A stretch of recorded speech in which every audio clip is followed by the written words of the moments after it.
नमस्कार, स्वागत है आपका मेरे YouTube चैनल विशुद्धि करियर के अंदर। राजस्थान ने जो रिजल्ट अपना रात को डिक्लेयर कर दिया था, उसके बाद में हमारी कट ऑफ की जो वीडियो है हमने वो भी लॉन्च कर दी थी कि अब क्या कट ऑफ राजस्थान को लेकर के रही है। कॉलेज वाइज भी हम उसमें बताएंगे कि किस तरीके से कॉलेज वाइज राजस्थान के अंदर कट ऑफ यहाँ पे जाने वाली है। लेकिन बात कर लेते हैं कि अभी आपको ज्वाइनिंग किस तरीके से करनी है, ज्वाइनिंग के साथ में आपको क्या क्या डॉक्यूमेंट राजस्थान में लेकर के जाने हैं और ज्वाइनिंग का प्रोसेस आपको कैसे करना रहेगा। सबसे पहले तो आप अपना अलॉटमेंट लेटर जो है उसको प्रिंट कर लें। अलॉटमेंट लेटर कुछ इस तरीके का आपको दिखेगा। ये अलॉटमेंट लेटर रहेगा, ये हमारे एक स्टूडेंट का अलॉटमेंट लेटर है जिसमें हम नाम और वो नहीं शो करेंगे। लेकिन आपको करना क्या है, देखिए दो चीज है यहाँ पे। आपको जो है एक तो अपनी सिक्योरिटी अमाउंट आपने जो पे करी है वो आपको यहाँ पे शो रहेगी। दूसरा आपको ट्यूशन फीस भी यहाँ पे दिया हुआ होगा। जो आपने सिक्योरिटी अमाउंट जमा करवाई थी उसमें से लेस करके आपका जो अमाउंट रिफ्लेक्ट होगा कि सपोज दैट आपकी फीस है 18,90,000 रुपए, आपने 5 लाख रुपए आपने जमा पहले करवा दिए थे तो 13,90,000 रुपए है।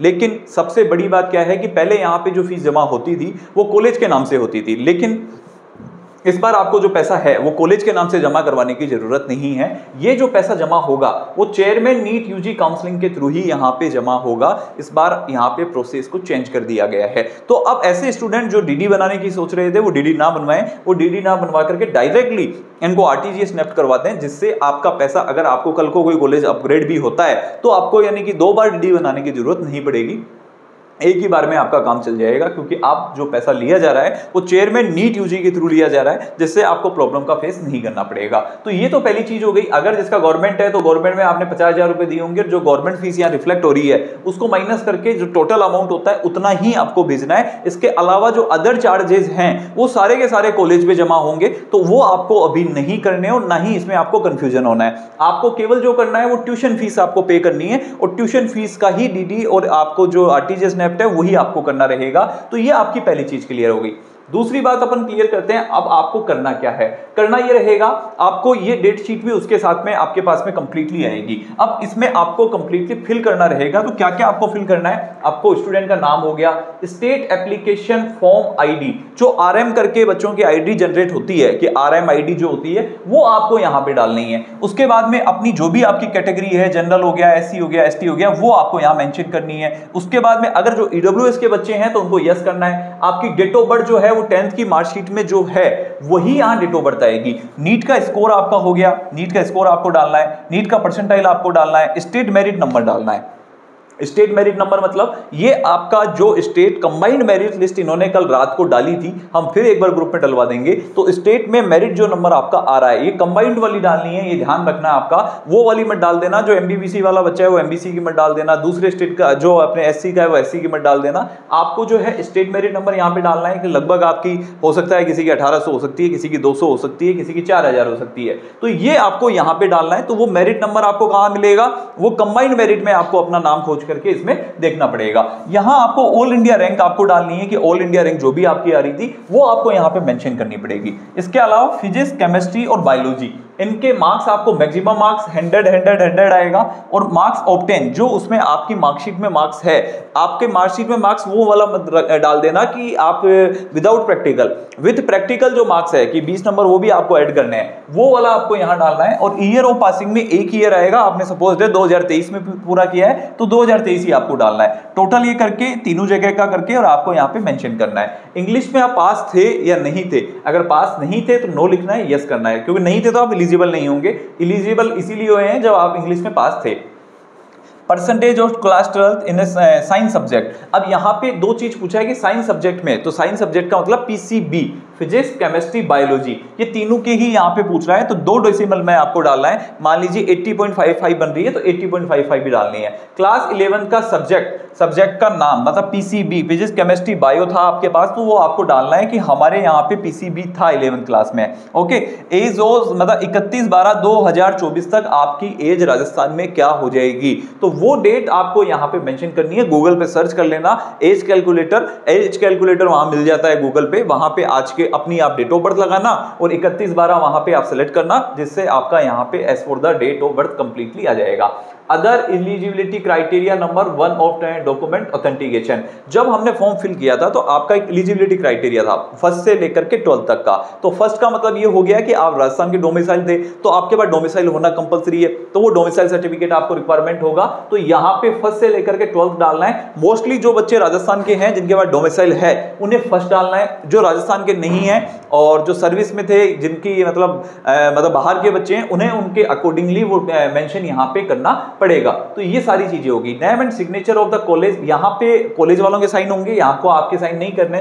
Signature of the candidate with date, मतलब आपको जिस डेट को आप जा रहे हैं वहां पे जिस दिन जाएंगे वही डेट आपको डालनी है। वो मत डाल देना कि आज आप फिल कर रहे हैं और आप परसों रहे हैं, तो वो आप साइन करके डेट उसी दिन की डालें जिस दिन आप डॉक्यूमेंट वेरिफिकेशन के लिए वहां पे मेंशन आप जा रहे हैं। ये हो गई आपके डॉक्यूमेंट्स की लिस्ट। अब बात कर लेते हैं, ये आपको प्रिंट ले लेना, चेकलिस्ट है। नेम ऑफ द कैंडिडेट, यहाँ पे कैंडिडेट का नाम, mobile number, seat, application state की एप्लीकेशन आईडी आपकी जो है आरएम आईडी वो हो गया, कोर्स आपको कौन सा अलॉटेड हुआ है एमबीबीएस हो गया, सीट का टाइप क्या है, कॉलेज अलॉटेड कौन सा है वो हो गया, security deposit, E transaction amount and reference, जो आपने पैसा ट्रांसफर किया है इनको वो सिक्योरिटी डिपॉजिट का जो भी मान लीजिए यूआरटी नंबर हो गया या फिर नेफ्ट आरटीजीएस का नंबर हो गया वो हमें यहाँ पे मेंशन करना पड़ेगा। उसकी डेट यहाँ पे डालनी पड़ेगी, कितने तारीख को आपको किया था, और ट्यूशन फी ई रिसीट ट्रांजैक्शन अमाउंट कितने अमाउंट का किया था वो आपको यहाँ मेंशन करना है। उसकी डेट डालनी है, बैंक एंड ब्रांच, किस बैंक से और किस ब्रांच से आपने किया है। सपोज डेट आपका बैंक जो था वो एसबीआई था, आपकी ब्रांच जो था वो भीलवाड़ा में कोई एक जगह हो सकती है या जयपुर का कोई या वैशाली हो सकता है, जैसे हम वैशाली में हैं तो हम जो डालेंगे यहाँ पे ब्रांच एसबीआई और वैशाली डालेंगे, तो वही आपको यहाँ पे एज फॉर द आपके अकॉर्डिंग डालना है। E transaction receive duly verified by the bank. अब ये ध्यान रखना कि बैंक से वेरीफाइड जो है ना वो स्लिप आप जरूर ले लेना, ऐसा ना हो कि केवल आपने पैसा जमा करवाया और आप जो है वो हो गए। अब काफी इसमें ये भी क्वेश्चन रहेगा कि आपका मतलब हम अगर ऑनलाइन ट्रांजेक्शन कोई कर रहा है कि भाई मैं नेफ्ट आरटीजीएस मेरे बैंक से यानी कि खुद में यानी ऐड करके अकाउंट करूंगा तो आपको अकाउंट स्टेटमेंट आपको लगवाना पड़ेगा इसमें साथ के अंदर, तो ये भी आपको ध्यान रखना रहेगा। E transaction receive duly verified by the bank, तो नेफ्ट आरटीजीएस ही करवाएं, जैसे आपको क्या स्लिप मिल जाएगी। अलॉटमेंट लेटर लेकर के जाना है। Application form NEET Rajasthan state counselling duly completed होना चाहिए। एप्लीकेशन फॉर्म क्या होता है जो आपको हमने बताया है। नीट 2024 का स्कोर कार्ड चाहिए। Certificate document providing eligibility age for the, जिसमें हमने बताया था फर्स्ट से लेकर के 12 तक के लिए आपको जो है मतलब ये कहने का ये हो गया आपका डोमिसाइल, इसमें भी डोमिसाइल आपका काम कर जाएगा। मार्कशीट 10+2 की आपको चाहिएगी। डेट ऑफ बर्थ सर्टिफिकेट आपको चाहिएगा, वो 10th की मार्कशीट आप लगा सकते हैं। अगर आपके पास 10th की मार्कशीट में डेट ऑफ बर्थ गलत है तो उसका कुछ नहीं हो सकता, लेकिन आपको 10th की मार्कशीट में अगर डेट ऑफ बर्थ आपकी सही है तो आप ये कंसीडर कर सकते हैं। Marksheet of secondary examination, secondary examination मतलब ये हो गया 10th आ गया।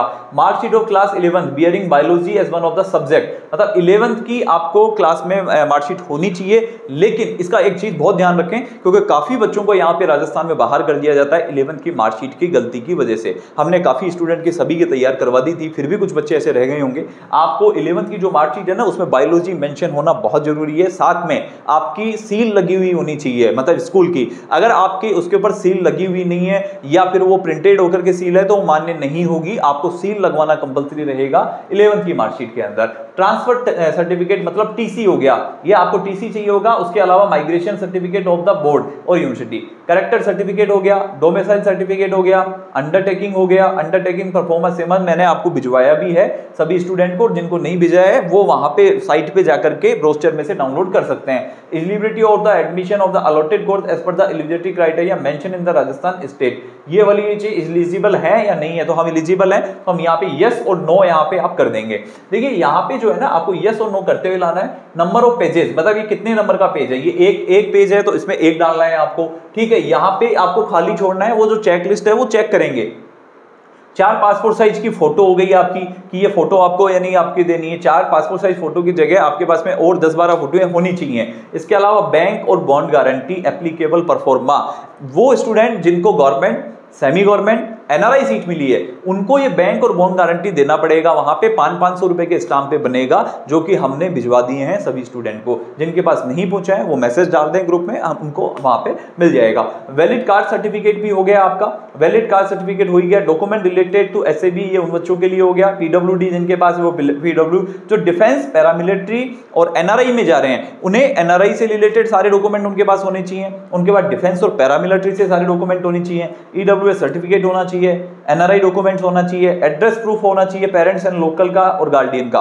मतलब आपके पास में आप जो भी पेरेंट्स आपके हैं लोकल हैं, जो मतलब राजस्थान से हैं, उनका भी आपके पास आधार कार्ड, और आधार कार्ड के साथ साथ में आपके पास एड्रेस प्रूफ होना चाहिए, क्योंकि अगर आप वो लेकर के नहीं जाओगे तो वहां पे आपको डॉक्यूमेंट वेरिफिकेशंस में आपको प्रॉब्लम आएगी, तो वो भी आपको रिक्वायरमेंट यहां पे रहेगा। Signature of the candidate with date हो गया, name and signature of the respective officer with date and seal. ये वहां पे जाने के बाद में आपको यानी कि जो नोडल ऑफिसर होगा वो वहां पे आपको सील और साइन करके देगा।